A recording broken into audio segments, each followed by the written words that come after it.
जय श्री गणेश। नमस्कार। मैं आचार्य संजय द्विवेदी। मेरे समस्त प्रबुद्ध दर्शकों का मेरे चैनल पे हार्दिक स्वागत है। प्रिय दर्शकों, आज मैं नवग्रहों में राजा सूर्यदेव के राशि परिवर्तन प्रभाव को लेकर आपके सम्मुख उपस्थित हूं। सूर्यदेव 16 नवंबर को अपनी राशि का परिवर्तन करके वृश्चिक राशि में प्रवेश कर चुके हैं। अब चूंकि ये एक मित्र की राशि में परिवर्तन है, अतः ये एक अनुकूल परिवर्तन है, जहां पर वृश्चिक के स्वामी मंगल के साथ उनके राशि में उनके साथ ही ये गोचर काल आरंभ हो चुका है। अब जब इस प्रकार का कोई परिवर्तन होता तो अत्यंत महत्वपूर्ण होता है, क्योंकि ये एक बलवान स्थिति बन रही है और ज्योतिष के नियमानुसार भी ये ऐसा परिवर्तन है जब उस ग्रह का प्रभाव, उसकी क्षमता में, उसके सामर्थ्य में, उसके प्रभाव में कई सौ गुना वृद्धि हो जाती है। अब सूर्यदेव तो नवग्रहों में राजा है। राजा के समान ही इनका कर्तव्य है, उत्तरदायित्व है, क्षमता है, प्रभाव है, एक विशेष आभा मंडल है। शासन, सत्ता, सरकार, नेतृत्व के कारक सूर्यदेव हैं, राजनीति के कारक सूर्यदेव हैं, पिता के कारक सूर्यदेव हैं, सरकारी सेवाओं के कारक सूर्यदेव हैं, तथा आत्मबल के, कॉन्फिडेंस के कारक सूर्यदेव हैं। और सूर्यदेव जब एक अनुकूल स्थिति में गोचर कर रहे हैं तथा बलवान स्थिति में है, और यदि यहां पर हम देखें तो यहां पर बुध भी होंगे, जिसके कारण वृश्चिक राशि में त्रिग्रही योग का निर्माण हो चुका है। यह त्रिग्रही निर्माण समस्त राशि के जातकों को कुछ विशेष प्रभाव देने वाला है, कुछ विशिष्ट लाभ की प्राप्ति भी होने वाली है। प्रिय दर्शकों, आज मैं कुंभ राशि के लिए सूर्यदेव के राशि परिवर्तन का, इस त्रिग्रही योग का, बनने वाले योगों का किस प्रकार का परिणाम आपको प्राप्त होने वाला है, इस समय में किन भावों की प्रबलता प्राप्त होगी, कितना लाभ आपको मिलेगा, अथवा कहीं पर कोई समस्या, अवरोध या कष्ट है तो उसका क्या निराकरण है, संपूर्ण विश्लेषण मैं पूर्ण तरीके के साथ करने जा रहा हूं। प्रिय दर्शकों, इस राशिफल को आप अपने लग्न तथा राशि दोनों के अनुसार देख सकते हैं। कुंभ राशि के लिए यदि हम अवलोकन करें, कुंभ राशि शनि की राशि है। अब शनिदेव की राशि में सूर्यदेव का जो प्रभाव है वो सप्तम भाव का है। सप्तम के स्वामी होकर दसम भाव में ये गोचर करें, एक विशिष्ट स्थिति बन रही। अब दसम भाव जो कार्यक्षेत्र का भाव है तथा केंद्र का भाव है, केंद्र के भाव में समस्त ग्रहों का प्रभाव पहले से भी कई गुना बढ़ जाता है। सूर्यदेव यहाँ पर बलवान स्थिति में होकर त्रिग्रही योग में होंगे, और तथा यहाँ पर इनको दिग्बल भी प्राप्त है, जिसके कारण ये भाव अत्यंत प्रबल हो जाएगा। तो सूर्य का राशि परिवर्तन 16 नवंबर से 15 दिसंबर तक जो चलने वाला है, वो इस गोचर काल में आपको बड़े तथा विशिष्ट लाभ प्राप्त कराने वाला है, क्योंकि आपका कार्यक्षेत्र यहाँ पर बहुत अच्छा रहेगा। यहाँ पर आपकी बुद्धि का बल बहुत अच्छा रहेगा, यहाँ पर आपका कॉन्फिडेंस बहुत अच्छा रहेगा, तथा आपके अंदर ऊर्जा का श्रेष्ठ प्रवाह रहने वाला है। अब मंगल जो स्वराशि में होकर रुचक नामक योग में है, तो रुचक योग केंद्र के भाव में, बुधादित्य योग केंद्र के भाव में था, पराक्रम योग आपके केंद्र के भाव में, दसम भाव में प्राप्त हो रहा है। इस समय में आप महापराक्रमी रहेंगे, आपके पराक्रम का पूर्ण उपयोग आप अपने कार्यक्षेत्र में करने वाले।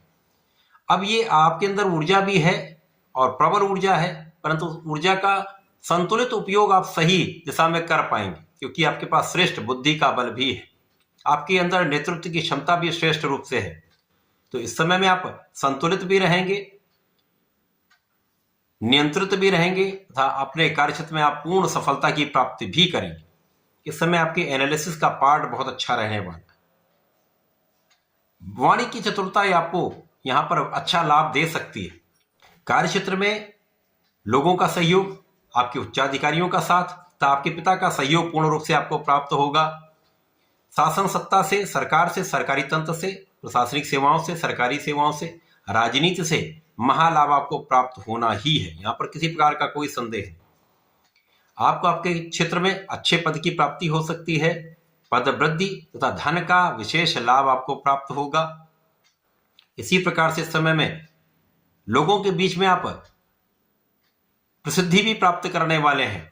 यदि समय में आप अपने कार्यक्षेत्र में पूर्ण मनोयोग के साथ लगे रहते हैं, अपना सही दिशा में सही प्रयास करते रहते हैं, पूर्ण परिश्रम करते हैं, तो आपका नाम, यश, धन, लाभ समस्त समस्त भागों में वृद्धि होने वाली। तो इस समय में केवल अपने आलस्य का त्याग करके सही दिशा में प्रयत्न करिए, आपको सभी क्षेत्रों में अच्छा लाभ प्राप्त होगा। अब यहाँ पर शिक्षा के क्षेत्र में भी प्रगति का योग है, शिक्षा में सफलता का योग है। अभी तक कहीं ना कहीं कुछ कारण से आपका मन पढ़ाई में उतना नहीं लग पा रहा था, परंतु अब आपका मन भी लगेगा। आप शिक्षा में बहुत अच्छा करने वाले हैं, अच्छे परिणामों की प्राप्ति करने वाले हैं, प्रतियोगिता परीक्षा में सफलता की प्राप्ति हो सकती है। इस समय में जो जातक नए कार्य क्षेत्र में जाना चाह रहे हैं, नए व्यापार को आरंभ करना चाह रहे हैं, उनके लिए बहुत अच्छा समय है।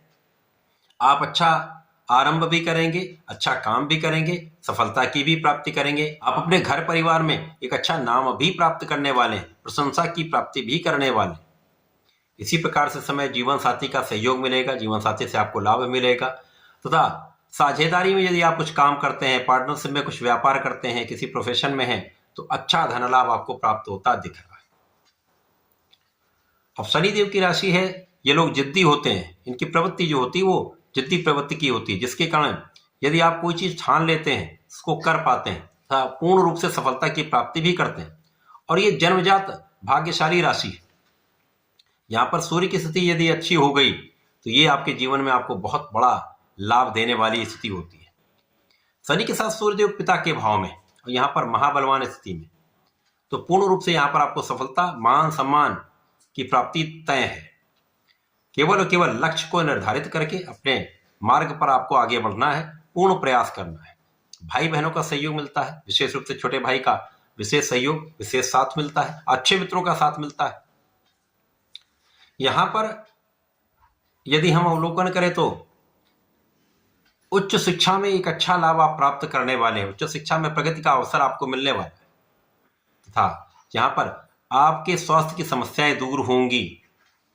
जो यदा कदा अभी आपके साथ कुछ समस्या चल रही थी, मौसम के रोग या किसी प्रकार की कोई समस्या, एलर्जी की समस्या चल रही थी, वो दूर होगी। आप पूर्ण रूप से स्वस्थ होंगे तो आप अपना पूर्ण प्रयास कर पाएंगे। तो समय अच्छा है, ये परिवर्तन आपके लिए अच्छा है, सकारात्मक है, इसका उपयोग आपको करना है। इस समय में सूर्यदेव को जल देना चाहिए। ओम गृणी सूर्याय नमः का जप करें और भगवान सूर्यदेव को जल अर्पित करें। तथा प्रत्येक शनिवार को भगवान भोलेनाथ पर जलार्चन करें। नमः शिवाय पंचाक्षर मंत्र का जप करें। यदि महामृत्युंजय मंत्र का 11 बार जप करें तो इस समय का विशेष लाभ आप ले पाए। यदि महामृत्युंजय मंत्र नहीं आता तो नमः शिवाय का ही अनंत बार आप जाप कर सकते हैं। जितनी इच्छा उतना जाप करें, लाभ मिलेगा। तो ऐसा करके इसका उपयोग करें। धन्यवाद, नमस्कार।